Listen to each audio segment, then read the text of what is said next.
안녕하세요. 11시 50분 청와대입니다. 저는 뉴미디어 비서관 정혜승입니다. 안녕하세요. 오늘도 청원 답변을 드리고자 나왔습니다. 무고죄에 대해서 특별법을 제정해달라 이런 청원이 들어왔었죠. 그리고 대검찰청에서 만든 성폭력 수사 매뉴얼이라고 있는데 이것을 좀 중단해달라, 사용을 중단해달라 이런 청원이었습니다. 두 건 모두 최근에 그 미투 현상과 관련해서 억울하게 성폭력 가해자로 지목이 되면 고충을 겪는다 이렇게 하지 않도록 무고죄 처벌을 강화하거나 아니면 절차를 좀 엄격하게 해달라 이런 내용입니다. 오늘 답변을 위해서 박형철 반부패 비서관님 나오셨습니다. 안녕하세요. 안녕하세요. 박형철 반부패 비서관입니다. 예, 굉장히 말씀을 오늘 잘해 주실 거로 기대를 하면서 그 무고죄 특별법을 제정해달라 이게 이렇게 얘기가 나오는 배경이 뭔가요? 예. 우선 형법 156조에 따르면 타인으로 하여금 형사처분 또는 징계처분을 받게 할 목적으로 공무소 또는 공무원에 대하여 허위 사실을 신고하는 경우 무고죄로 처벌하도록 규정되어 있습니다. 다시 말하면 수사기관이나 관공서에 어떤 사람을 처벌해달라거나 징계처분을 해달라고 하면서 허위사실을 바탕으로 고소장을 작성해서 제출하거나 신고를 하면 처벌받는다는 것입니다. 이번 청원은 이러한 다양한 무고 범행들 중에서 특히 성폭력 범죄와 관련된 고소고발이 죄 없는 사람을 매장시키기 위한 수단으로 변질되어 그들의 사회적 지위와 인격, 가정까지 파괴되는 상황이 벌어질 수 있다는 우려에서 제기된 것으로 보입니다. 미투 운동을 이용해서 악용해서 사용하는 일부 나쁜 사람들을 엄벌해달라는 그런 요청을 하는 일부 것입니다. 나쁜 분들이 계시죠. 미투를 악용해가지고 좀 억울한 분들이 생길 가능성도 저희가 배제할 수는 없습니다. 그런데 그렇다면 저희가 이제 형법상 무고죄가 정의가 되어 있는데 지금 그 무고죄로 부족할 만큼, 그러니까 특별법을 제정해달라고 했는데 그 특별법이 필요한 만큼 이 지금 무고죄가 가벼운지 그 외국과 비교해보면 어느 정도 수준인지 조금 궁금합니다. 예. 제가 두 번째 출연이라서 이번에 도표를 한번 준비해봤습니다. 네, 도표에다 이게 지금 조국 수석님이 선물해주신 지시본까지. 예, 도표 마련돼서 뭐 그렇겠습니다. 네. 예, 우리나라의 경우에는 형법 156조에 무고죄를 규정하면서 징역 10년 이하 또 벌금 1,500만 원 이하로 규정하고 있습니다. 이제 각국마다 이 어떤 걸 무고죄로 처벌할 건지 구성 요건이 약간씩 차이가 있어서 단순 비교는 어렵지만요. 독일의 경우에는 무고죄를 범한 경우에 5년 이하의 징역 또는 벌금으로 규정되어 있고요. 또 프랑스의 경우에도 5년 이하의 구금형 또 4만 5천 유로의 벌금. 그다음에 영국의 경우에는 좀 더 낮아요. 6월 이하의 직결 심판 2,500파운드의 벌금으로 되어 있고 미국은 연방형법과 주형법이 조금 다른데 연방형법의 경우에는 5년 이하의 징역 또는 벌금으로 규정되어 있습니다. 이렇게 비교해봐도 우리나라가 외국에 비해서는 법정형은 높은 것으로 되어 있습니다. 예, 말씀하신 대로 오히려 우리나라가 외국에 비해서 무고죄 형량을 중하게 무겁게 규정을 하고 있는데요. 그런데도 사실 국민들은 무고죄 처벌이 약하다 이렇게 체감을 하고 있습니다. 이게 집행 현황까지 좀 따져봐야 될 것 같습니다. 예, 보신 것처럼 우리나라의 무고죄 법정형이 외국에 비해서 중한 것은 맞는데요. 실제로는 그렇게 처벌되고 있지는 않는 것 같습니다.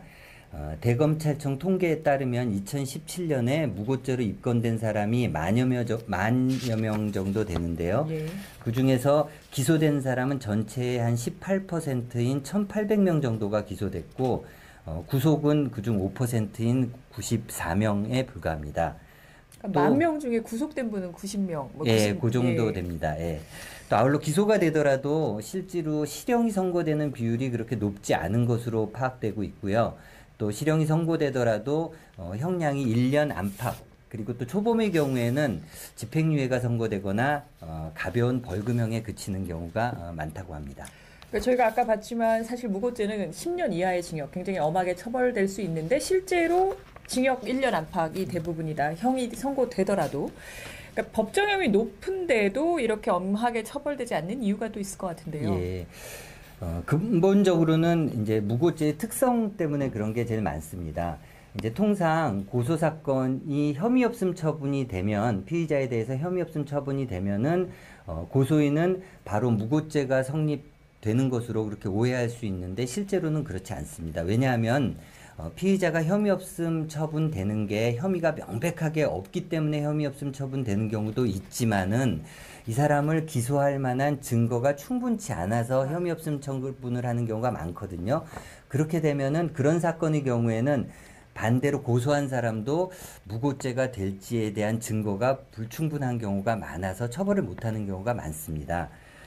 또 그리고 아예 고소 내용이 터무니없는 허위 사실이면은 당연히 무고죄로 처벌을 할 수 있겠죠. 그렇지만 어느 정도 사실에 기초해서 좀 과장해서 고소를 한 건 사실 고소를 당한 사람 입장에서 엄청 억울하거든요. 과장된 사실을 보면. 그런데 어느 정도 사실에 기초하고 과장된 고소는 무고죄에 해당하지 않는다는 게 판례입니다. 그러니까 완전히 지어낸 얘기가 아니라 있는 사실인데 조금 과장됐다 이런 거는 인정이 안 된다는 거죠. 네. 그런저런 이유로 무고죄를 처벌하지 못하는 경우가 많이 있고요. 또 하나는 지적하고 싶은 게 이제 무고죄의 양형 기준이 법정형에 비해서 좀 낮게 설정되어 있다는 것도 원인의 하나로 지적할 수 있습니다.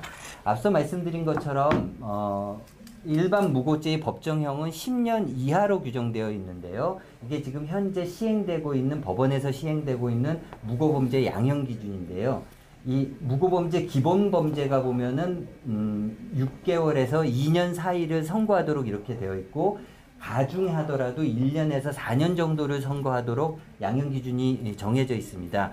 따라서 법정형은 10년 이하지만은 양형 기준은 거기보다 많이 낮은 것을 알 수 있습니다.